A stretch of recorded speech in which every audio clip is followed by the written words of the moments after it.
ಆ ತಾಯಿಯವರ ಆಶೀರ್ವಾದನ ಪಡ್ಕೊಂಡು ಹುಲಿಗೆಮ್ಮ ಅಂದ್ರೆ ಕೊಪ್ಪಳ ಜಿಲ್ಲೆ ಒಳಗೆ ಹುಲಿಗೆಮ್ಮ ತಾಯಿಗೆ ಸೌದತ್ತಿ ಯಲ್ಲಮ್ಮ ತಾಯಿಯವರ ಎಲ್ಲಾ ದೇವತೆಗಳನ್ನು ಹೃದಯ ಮಂದಿರದಲ್ಲಿ ಸ್ಮರಿಸಿಕೊಂಡು ಇವತ್ತಿನ ಕಾರ್ಯಕ್ರಮದಲ್ಲಿ ಸನ್ಮಾನ್ಯ ಆನಂದ್ ಸಿಂಗ್ ಅವರು ಬಂದು ಎಲ್ಲ ವಿಚಾರಗಳನ್ನು ಕೂಡ ತಿಳಿಸುವಂತ ಕೆಲಸ ಮಾಡಿದಾರ. ಬಹುಶಃ ಇವತ್ತು ನನಗೆ ಒಂದು ಸೌಭಾಗ್ಯ ಹೆಂಗ ದೇವರು ಕೂಡಿಕೊಟ್ಟಾರ ನೋಡ್ರಿ. ನನಗೆ ಭಗವಂತನ ಆಶೀರ್ವಾದ ಜೊತೆಲಿ ಆನಂದ್ ಸಿಂಗ್ ಅಣ್ಣನವರು ನಾನು ಅವರು ಸಮಕಾಲೀನ ಸ್ನೇಹಿತರು. ಅಂದ್ರೆ ಬಾಲ್ಯದಿಂದ ಕೂಡ ಅನೇಕ ಹೋರಾಟಗಳಂದ್ರೆ ಬೇರೆ ತರ ಹೋರಾಟಗಳು ಜೊತೆಲಿ ಎಲ್ಲೋ ಒಂದು ಕಡೆ ಸಮಾನ ಮನಸ್ಕಾರ ಇರೋ ಕಾರಣ ನಾವು ಹಂಗೆ ಬೆಳೀತಾ ಬೆಳೀತಾ ಬೆಳೀತಾ ಬೆಳೀತಾ ಮತ್ತೆ ಪುನಃ ರಾಜಕಾರಣಕ್ಕೆ ಬಂದು ಹಂಗೆ ಬೆಳ್ಕೊಂತ ಬಂದಿವಿ.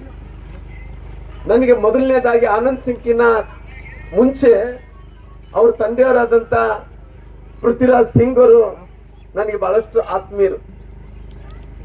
ಪೃಥ್ವಿರಾಜ್ ಸಿಂಗ್ ಅವರು ಬಹಳಷ್ಟು ದಿನಗಳಿಂದ ಅವ್ರ ರಾಜಕೀಯ ಜೊತೆಲಿ ರಾಮಾಯಣ ಮಹಾಭಾರತ ಧರ್ಮ ಹೆಂಗ ಸೇವೆ ಮಾಡಬೇಕು ಇದ್ರ ಬಗ್ಗೆ ಬಹಳಷ್ಟು ಡಿಬೇಟ್ ಮಾಡ್ತಿರ್ತಾನ.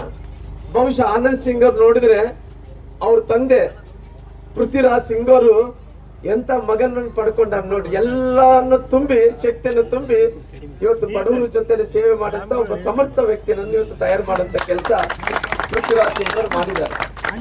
ಜೊತೆಲಿ ಅವ್ರ ತಂದೆಯವರು ಎಷ್ಟು ಪ್ರೀತಿಯನ್ನು ಕೊಟ್ಟರು ಆನಂದ್ ಸಿಂಗ್ಗೆ, ಆ ಪ್ರೀತಿಯಲ್ಲಿ ಅವ್ರ ತಂದೆಯವರು 100% ಪ್ರೀತಿ ಕೊಟ್ರೆ 90% ಪ್ರೀತಿ ಸಿದ್ಧಾರ್ಥ್ ಸಿಂಗ್ ಅವರಿಗೆ ಕೊಟ್ಟಾರ.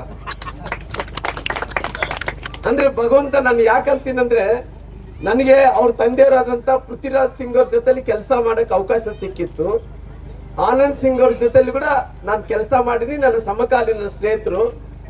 ನಮ್ಮ ಮಗ ಆದಂತ ಸಿದ್ಧಾರ್ಥ್ ಸಿಂಗ್ ಅವ್ರ ಜೊತೆಲಿ ಕೂಡ 3 ಮಂದಿ ಜೊತೆಲಿ ನಾನು ಕೆಲಸ ಮಾಡಂತ ಒಂದು ಅವಕಾಶ ಭಗವಂತ ನನಗೆ ಮಾಡಿಕೊಟ್ಟ.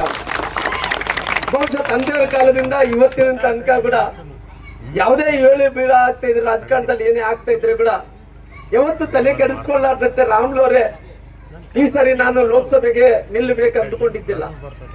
ನಾನು ಬೇರೆ ಬೇರೆ ಕಾರಣಗಳಿಂದ ನಾನು ಚರ್ಚೆ ಆಗಂತ ಟೈಮಲ್ಲಿ ನಾನು ಸೋತೋಗ್ಬಿಟ್ಟೆ. ಅಂದ್ರೆ ನಾನು ಹತ್ತತ್ರ 8 ಚುನಾವಣೆಗಳು ಮಾಡಿದ್ದೀನಿ. ಆ 8 ಚುನಾವಣೆಗಳಲ್ಲಿ 1999 ಒಂದ್ಸರಿ ಸೋತೀನಿ. ನಂತರ ಮೊನ್ನೆ ನಡೆದಂತ ಚುನಾವಣೆಯಲ್ಲಿ ಸಿದ್ಧಾರ್ಥ್ ಸಿಂಗ್ ಜೊತೆ ನಾನು ಸೋತೋಗಿದ್ದೇನೆ. 2 ಚುನಾವಣೆಗಳು ಸೋತ ನಂತರ ನಾನು ಬಹಳಷ್ಟು ಕುಕ್ಕುತ್ತಾ ಇದ್ದೆ. ಅಣ್ಣ ರಾತ್ರಿ ಫೋನ್ ಮಾಡೋದು, ರಾಮ್ಲು ಹೆಂಗಿದೆಯಪ್ಪ ಅಂದ್ರೆ ಹಿಂಗಾಗಿದೆಪ್ಪ ಅಣ್ಣ ಅಂದ್ರೆ, ರಾಮ್ಲು ಸುಮ್ನಿರು, ನಿನ್ನೇನು ಧೈರ್ಯ ಕೆಡ್ಕೊಳಕ್ ಹೋಗ್ಬೇಡ, ಸ್ವಲ್ಪ ರಾಜಕಾರಣ ಅಂದ್ರೆ ಹಿಂಗ ಆಗ್ತಿರ್ತಾವ ಅಂದ್ರೆ ನಮ್ಗೆ ಗೊತ್ತಿಲ್ಲ ನೋಡಿ, ಸೋಲೇ ನೋಡಿಲ್ಲ ನಾನು. ಸಡನ್ ಆಗಿ ಹಿಂಗ ಆಗೋ ಒಳಗಡೆನೆ ಎಲ್ಲಾರು ಹೇಳ್ತಾ ಇದ್ರು, ಆನಂದ್ ಸಿಂಗ್ ಅಣ್ಣ ಕ್ಯಾಬಿನೆಟ್ ಅಲ್ಲಿ ಹಿಂಗ ಚರ್ಚೆ ಮಾಡ್ತಾ ಇದ್ರೆ ನೋಡ್ರಿ ರಾಮ್ಲೋರ್ನ ನೀವು ಪಾರ್ಟಿಯವ್ರ ಕನ್ಸಿಡರೇಷನ್ ಮಾಡಲೇಬೇಕು. ಆ ಹಿಂದುಳಿದಂತಹ ಜಾತಿಗಳಲ್ಲಿ ಎಲ್ಲಾ ಜಾತಿಗಳ ಧರ್ಮಿಗರನ್ನ ಒಗ್ಗಟ್ಟು ಮಾಡಿಕೊಂಡು ವಿಶ್ವಾಸ ಹೋಗ್ತಾ ಇರುವಂತ ಒಬ್ಬ ನಾಯಕ ನಮ್ಮ ಭಾಗದಲ್ಲಿ ಶ್ರೀರಾಮ್ಲೋರ್ ಇದ್ದಾರೆ ಅಂದ್ರೆ ಯಾವತ್ತೂ ಕೂಡ ಹಿಂಗೆ ಡಿಬೇಟ್ ಮಾಡ್ತಾರೆ. ಅದೇ ಅಂದ್ರೆ ಚರ್ಚೆ ಮಾಡ್ತಾನೆ ಇರ್ತಾರ. ಆದ್ರೆ ಅಂತ ಸಂದರ್ಭದಲ್ಲಿ ಅವ್ರು ಯಾವ ರೀತಿಯಲ್ಲಿ ಚರ್ಚೆ ಮಾಡ್ತಾರೆ ಅಂದ್ರೆ ಆನಂದ್ ಸಿಂಗ್ ಅವರು ಇವತ್ತು ಇವತ್ತು ಬಿಜೆಪಿಯಲ್ಲಿ ಒಂದು 10 ಮಂದಿ ಲೀಡರ್ಗಳು ತಗೊಂಡ್ರೆ ನಮ್ಮ ರಾಮ್ಲೋರ್ನವ್ರು ಕೂಡ ಒಂದು ಪಾಳೆ ಇರ್ಬೇಕನ್ನಂತ ವ್ಯಕ್ತಿ. ಅಂದ್ರೆ ಪಾಳೆ ಅಂದ್ರೆ ಗೊತ್ತಲ್ಲ, ದೊಡ್ಡ ದೊಡ್ಡ ಸ್ಥಾನಕ್ಕೆ ಯಾರ್ಯಾರು ಹೋಗ್ತಾರೋ ಅದ್ರಲ್ಲಿ ರಾಮ್ಲು ಕೂಡ ಒಬ್ಬ ಇರ್ಬೇಕಂತ ಡಿಬೇಟ್ ಮಾಡಂತ ವ್ಯಕ್ತಿ. ಅದೇ ಸಡನ್ ಆಗಿ ಚುನಾವಣೆ ಕಳ್ಕೊಂಡ ನಂತರ ನನಗೆ ಯಾವ್ದು ಕೂಡ ಕಣ್ಣು ಕಂಡಿಲ್ಲ. ನಾನು ಯಾವ್ದು ಯೋಚನೆ ಮಾಡ್ತಾ ಇದ್ರು ನನಗೆ ಏನಪ್ಪ ಇದು ಹಿಂಗ ಆಗಿದೆ ಅಂತೇಳಿ ನಾನು ಯೋಚನೆ ಮಾಡಂತ ಟೈಮಲ್ಲಿ ಒಂದು ದಿವಸ ಕಮಲಾಪುರಿಗೆ ಬಂದೆ. ನಾನು ಕಮಲಾಪುರಿಗೆ ಬಂದು ಅಣ್ಣರೇ ನಿನ್ನ ಮೀಟ್ ಮಾಡ್ಬೇಕಂದ್ರೆ ಬಾ ರಾಮ್ಲು ಏನಿದೆ ನೀ ಬಾ ಅಂತೇಳಿ ಕರ್ಕೊಂಡು ನಾವೆಲ್ಲ ಚರ್ಚೆ ಮಾಡಿದ್ವಿ. ಆ ಚರ್ಚೆ ಮಾಡಂತ ಟೈಮಲ್ಲಿ ರಾಮ್ಲು ಈ ಲೋಕಸಭೆ ಚುನಾವಣೆಗಳು ಬರ್ತಾ ಇದೆಯಲ್ಲ, ರಾಯಚೂರಿಗೆ ಹೋದ್ರೆ ಬಹಳಷ್ಟು ಚೆನ್ನಾಗಿರ್ತದೆ ಅಂತೇಳಿ ಮಾಧ್ಯಮದ ಸ್ನೇಹಿತರು ಹೇಳ್ತಾ ಇದಾರ. ಅಲ್ಲಿ ಆದ್ರೆ ಗೆದ್ದು ಬಿಡ್ತೀವಿ. ಇಲ್ಲಿ ಬಳ್ಳಾರಿಯಲ್ಲಿ ಕೂಡ ಇವತ್ತು ಸಾಕಷ್ಟು ಮಂದಿ MLA ಇದಾರ ಕಾಂಗ್ರೆಸ್ನವರು. ಇಲ್ಲಿ ಹೆಂಗ್ ಮಾಡೋದು ಅಂತೇಳಿ ಚರ್ಚೆ ಮಾಡ್ತಿದ್ವಿ. ಚರ್ಚೆ ಮಾಡೋಂಥ ಟೈಮಲ್ಲಿ ನನ್ನ ಮನಸ್ಸು ಏನಂದ್ರೆ ಸೋತಿರೋ ಕಾರಣ ಇಲ್ಲ ಬಿಡಪ್ಪ, ಎಲ್ಲಿ ಗೆಲ್ತೀನಿ ಅಲ್ಲಿ ಹೋಗ್ತೀನಿ ಬಿಡು, ಯಾಕೆ ಇಲ್ಲೆಲ್ಲ ತೊಂದರೆ ತಗೋಬೇಕನ್ನಂತ ಟೈಮ್ ಒಂದೇ ಮಾತಾಡ, ಶ್ರೀರಾಮ್ಲು ನೀನ್ ಎಂತ ಪರಿಸ್ಥಿತಿಯಲ್ಲಿ ನೀನ್ ಈ ಜಿಲ್ಲೆ ಬಿಟ್ಟು ಹೋಗಬಾರ್ದು, ಇದು ನೆನ್ಪಿಡ್ಕೊಂಡ್ಬಿಡು.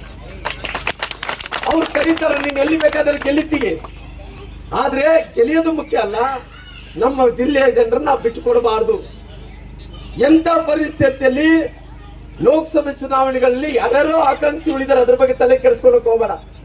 ನಾನು ಕೂಡ ನಮ್ಮ ಪ್ರಮುಖರ ಜೊತೆ ನಾನು ಮಾತಾಡ್ತಾ ಇದ್ದೀನಿ, ಅಮಿತ್ ಶಾ ಜೊತೆಲಿ ಮಾತಾಡ್ತಾ ಇದ್ದೀನಿ, ಸಂತೋಷ್ ಜಿ ಅವ್ರ ಜೊತೆ ಮಾತಾಡ್ತೀನಿ, ಪ್ರಮುಖರು ಎಲ್ಲರ ಜೊತೆಲಿ, ನಮ್ಮ ನಡ್ಡಾ ಅವ್ರ ಜೊತೆಲಿ ಕೂಡ ಮಾತಾಡ್ತಾ ಇದ್ದೀನಿ, ಯಡಿಯೂರಪ್ಪ ಅವ್ರ ಜೊತೆಲಿ ಕೂಡ ಮಾತಾಡ್ತಾ ಇದ್ದೀನಿ. ಎಂಥ ಪರಿಸ್ಥಿತಿಯಲ್ಲಿ ಕೂಡ ಬಹಳ ಸ್ಪಷ್ಟವಾಗಿ ಹೇಳ್ತೀನಿ, ನಾವು ಲೋಕಸಭೆಗೆ ನಿಲ್ಸಂಗಿದ್ರೆ ರಾಮುಲನ್ನೇ ನಿಲ್ಲಿಸ್ಬೇಕು ಅನ್ನೋಂಥ ಒಂದು ರೀತಿ ನಾನು ಬೇಡಿಕೆಯನ್ನು ನೀಡುವಂಥ ಕೆಲಸ ನಾನು ಮಾಡಿದ್ದೀನಿ. ರಾಮುಲವ್ರೆ ನೀವು ಇಲ್ಲೇ ನಿಲ್ಬೇಕಂತೇಳಿ ನನಗೆ ಒಂದು ರೀತಿ ಧೈರ್ಯವನ್ನು ತುಂಬಿದ. ನಂತರ ದಿನಗಳಲ್ಲಿ ಬೇರೆ ಬೇರೆ ಬೆಳವಣಿಗೆಗಳಲ್ಲಿ ಪುನಃ ಲೋಕಸಭಾ ಅಭ್ಯರ್ಥಿಯಾಗಿ ನನಗೆ ಅವಕಾಶವನ್ನು ಕೂಡ ಭಾರತೀಯ ಜನತಾ ಪಾರ್ಟಿ ನಿಮ್ಮೆಲ್ಲರ ಆಶೀರ್ವಾದದಿಂದ ಇವತ್ತು ಅಭ್ಯರ್ಥಿಯಾಗಿ ನನಗೆ ಅವಕಾಶವನ್ನು ಕೂಡ ಮಾಡಿಕೊಟ್ಟಿದೆ. ಹಂಗಾಗಿ ಅವಕಾಶ ಮಾಡಿಕೊಟ್ಟಂತ ಟೈಮಲ್ಲಿ ಇವತ್ತು ಪ್ರಧಾನಮಂತ್ರಿಗಳ ಬಗ್ಗೆ ಎಲ್ಲವನ್ನು ವಿವರಿಸಂತ ಕೆಲಸ ಮಾಡಿದಾರ. ಸಿದ್ಧಾರ್ಥ್ ಸಿಂಗ್ ಅವರು ದೇಶದ ಸಲುವಾಗಿ, ಭದ್ರತೆ ಸಲುವಾಗಿ, ಆರ್ಥಿಕ ವ್ಯವಸ್ಥೆ ಬಗ್ಗೆ ಎಲ್ಲ ವಿಚಾರಗಳನ್ನು ಕೂಡ ತಿಳಿಸುವಂತ ಕೆಲಸ ಮಾಡಿದಾರ.